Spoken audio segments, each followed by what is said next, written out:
Hey everyone, welcome back to my garden. Today is going to be a last look at my winter garden before I start pruning and getting ready for spring. I will also show you some of the birds out here. There are a lot of them right now. So let's turn the camera around and get started. This is my slope garden.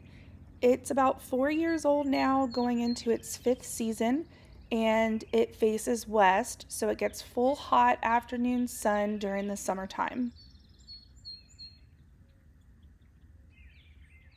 This is where my chipmunks live.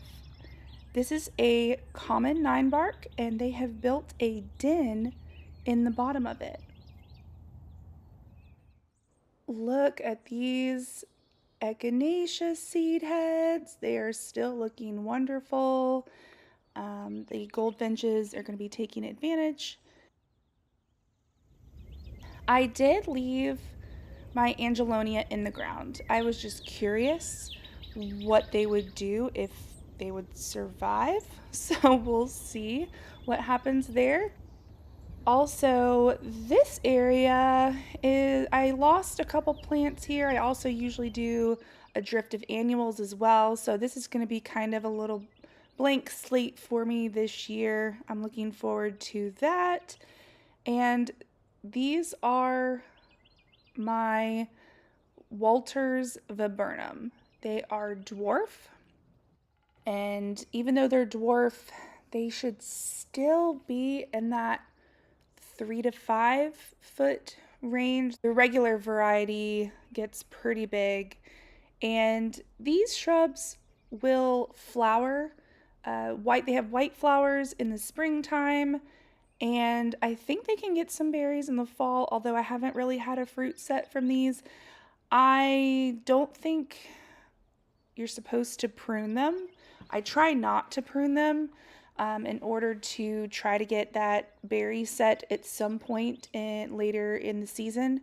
But you can see I have a ton of buds on here, and we've had a lot of really cold nights lately too, down into the teens.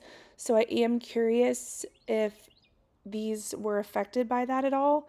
They are native, so they're pretty tough. My blueberries definitely tried to get going a little bit early this year. We had a week or two with many 70-degree days in January. So some of these buds look like they were a little further along than I would have liked to see this time of year. So we'll just have to wait and see what happens.